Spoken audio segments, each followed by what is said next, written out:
friends, I am Rashmi Prabha and welcome to our channel Combined Series the Exercise Tip. In this video, I am going to talk about how we are going to identify whether a given grammar or language is regular, CFL, CSL or recursive enumerable. Because previously I have published a video on decidability property and closure property, and there are so many learners who are facing problems in identify the grammar. Let me tell you friends, if you are facing problem in identify grammars, so somehow you will be missed some important marks in your upcoming examinations. So let us have a quick discussion on how to identify a grammar, because this is also a very easy concept. What we need to understand is you need to understand the pattern. As for example, I have written regular, CFL, CSL and recursive enumerable. तो आपको किस तरीके से मैं आपको pattern बताऊंगी कि आप किस तरीके से किसी ग्रामर को इजीली आइडेंटिफाई कर सकते हो. As for example, let us see. We know कि in grammar we have LHS value and RHS value. Correct? आपको कुछ values LHS में given होती हैं, कुछ values आपको RHS में given होती है. Correct? In every grammar. Then let us understand, like LHS value I have represented it as alpha and RHS value I have represented as beta. Correct? Now, what are the values that can be present in recursive enumerable language and that can be a part of alpha is alpha belongs to V plus T. Then what is V? V means variable. Variable means all the capital letter. In theory of computation, we represent alpha variable as a capital letter. And what is T? T is terminal. Terminal is all the small letter. Correct? Now, what I have written is if a language or grammar is recursive enumerable or recursive, then alpha means in LHS value, what you need to apply is V plus T, and this is what? Plus symbol. Plus symbol is what? It will not contain epsilon. Correct. तो यहाँ पे आपको ये समझना है कि alpha में जो भी आपके वेरिएबल्स और टर्मिनल्स के कॉम्बिनेशन आएंगे, you can't put epsilon here. Whatever I have written epsilon, correct. तो एप्सिलॉन एलएचएस में नहीं आएगा. This is what plus symbol.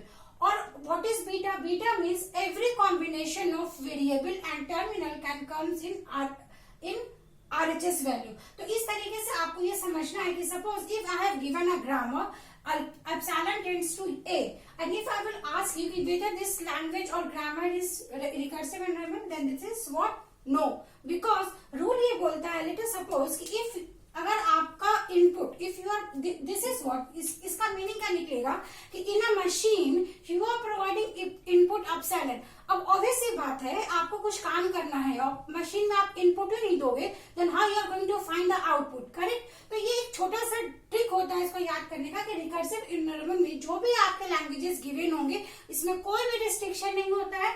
Unless and until आपको सिर्फ ये वाला सिंबल याद करना है कि इसमें आपका एलएचएस में कभी भी एप्सिलॉन नहीं होगा.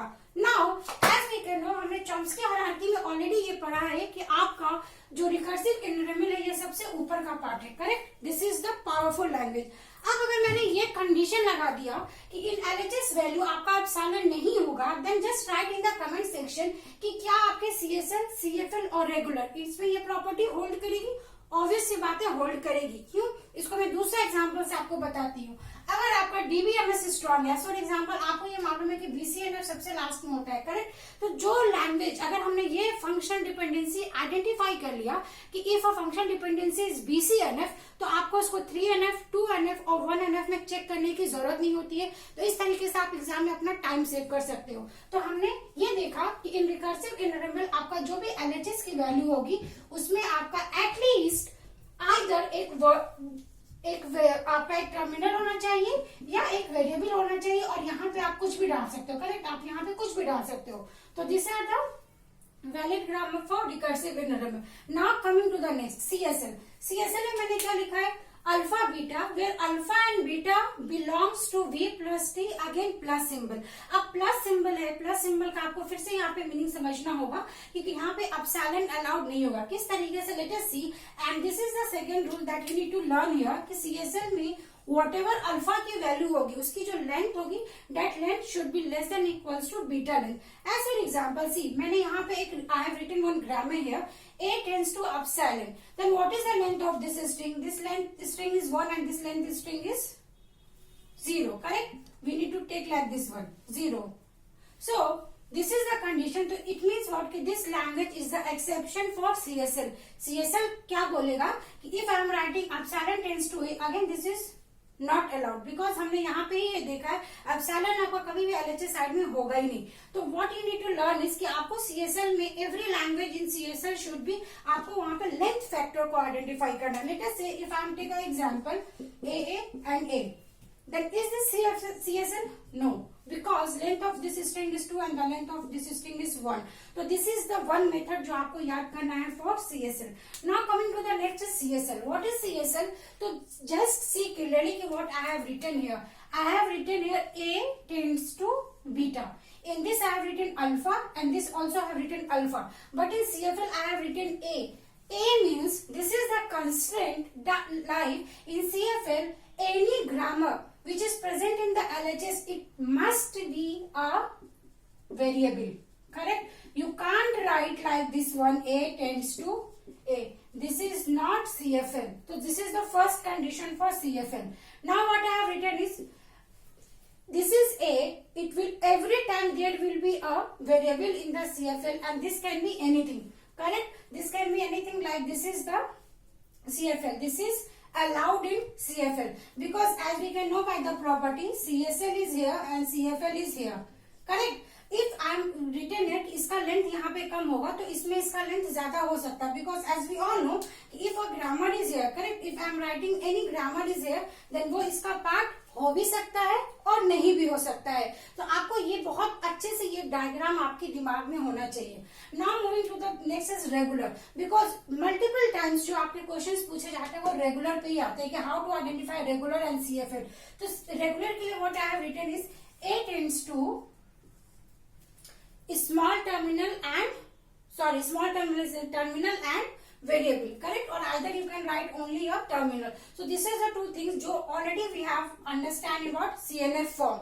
If you have to identify CNF form, then this was the same grammar that you need to learn. So this is the way we can represent what regular. So if I will ask you, is this a regular language? Then what? This is no. Why no? Because we have clearly written here, either a regular language will start with a terminal symbol or the combination of terminal or variable, and it is mandatory like that terminal should be followed by a variable. Hence this is not a regular language. So this was the some examples and this was some exceptional example what I have put it here. Then what you need to do is you just pause the video, listen again the video and just write these things in your notebook. Correct? These are the way in which you are going to identify the grammar. Now I have written certain rules here and these rules are very important to understand whether a given language is regular or not, because in your UGC NET examinations अगर मैं previous year के questions की बात करूं तो ये देखा गया है कि आपको सबसे ज्यादा रेगुलर आइडेंटिफाई करने के लिए आता है। तो अगर आपने ये आइडेंटिफाई कर लिया कि this grammar is not regular तो इजिली आप बता सकते हो दैट इज CFL, CSL और recursive enumerable. So I am highlighting here identify grammar. The first main point is it should be finite. If in any grammar, suppose if I have written there is, I will just rub this thing and I will explain with an example. See, if I have written there is a L language, correct, and the language is a to the power n, and n is what? N equals to 2 to the power 100, correct? Then what is 2 to the power 100? 2 to the power 100 means this is a finite condition. If any language or any grammar has finite condition, then this is 100% regular. This was the first trick that you need to learn. Second thing is power is 1. If I have written this 8 to the power n, then this is a single power. There is no comparison. There is no memory required. Hence again it is a regular language. Now different power. What does it mean? Suppose I have written an and b equals to m. Correct? And I have written n greater than equals to 0 and m greater than equals to 0. Then you might be confused. This is what? CFL. But dear friends, this is not CFL. This is again what? Regular language. How? Then we need to understand here for your CFL language, that is we need a which machine? PDA is a machine in where आप stack में values put करते हो और वहां से pop करते हो। अब दिस इज द लैंग्वेज। इसमें अगर suppose I have written a equals to 2, n equals to 2 and m equals to 3, then what is 2 and b equals to 3? Then we are getting the finite value. इन दोनों के बीच में कोई relation नहीं है, and if there is no relation between any variables then you can easily say कि अगर आपका पावर डिफरेंट है और कितने सारे भी अगर आपके टर्मिनल्स गिवन है तो आपका वो भी रेगुलर इजिली हो जाएगा। Then this mod function in any question if you have seen कि आपको इस तरीके से क्वेश्चन पूछा गया मॉड, और मॉड में कुछ वैल्यूज गिवन है suppose 5, then we can say here कि this is what finite value and so it is again regular. Now AP series, AP series means what, if अगर आपके पास कोई ऐसा पैटर्न बना 0 स्क्वायर 0 4 0 6, इट मीन्स कि ये common difference का problem है। देन अगर कोई आपका सीरीज एपी सीरीज में है then we can also say it is what, it is regular. Then same power and finite, this is a very important thing, same power and finite. If suppose, क्योंकि question जो आपके आते हैं NET में, suppose if I am write a equals to n and b equals to n and here n is greater than equals to 0, correct. तो what is this language? अभी आपको मैंने ये बताया कि यहाँ पे आपका ये दोनों अलग अलग है और n की वैल्यूज कुछ भी हो सकता है, तो आप इसको कैसे आइडेंटिफाई करोगे दिस इज रेगुलर और CFL? So this language is what, CFL। Why it is CFL? Let us suppose here कि अब यहाँ पे अगर मैंने n की वैल्यू सपोज कुछ भी दे दिया, n equals to what, suppose n और n दोनों इक्वल है, n इक्वल्स टू अगर मैंने 2 दिया a2 b2, करेक्ट। यहाँ पे आपका मैंने कोई कंडीशन यहाँ पे नहीं दिया। अगर सपोज मैंने यहाँ पे लिख दिया होता n equals to greater n equals to suppose 5, तो 5 मीन्स व्हाट, ये 5 से बड़ी कोई भी वैल्यू हो सकती है, दिस इज इनफाइनाइट। तो जैसे ही ये इनफाइनाइट हो गया वैसे ही हमने यहाँ पे क्या बोल दिया कि this is not regular, because हमने ये देखा है कि फॉर रेगुलर आपका वो फाइनाइट होना बहुत ही इंपॉर्टेंट है। हेंस वी कैन से कि अगर आपका कोई भी पावर सेम है but condition is finite then this is again regular. So this was some tricks जो आपको याद करना है, and I will also request कि after watching this video what you have next do is कि आप इसके कुछ क्वेश्चंस को निकालिए, एनटीए नेट के प्रीवियस ईयर के क्वेश्चंस को, एंड इस ट्रिक को लगा के कुछ क्वेश्चंस को सॉल्व करने की कोशिश करिए, बिकॉज आइडेंटिफाई ग्रामर लैंग्वेज सम थोड़ा डिफिकल्ट होगा अगर आपको कॉन्सेप्ट नहीं मालूम है, बट स्टिल आप एक बार वीडियो को पॉज करिए, दोबारा देखिए, और अगर आपको कोई भी डाउट होता है तो आप कमेंट सेक्शन में जरूर पूछिए। So with this words, thanks for watching, stay tune for the next upcoming videos. Thank you.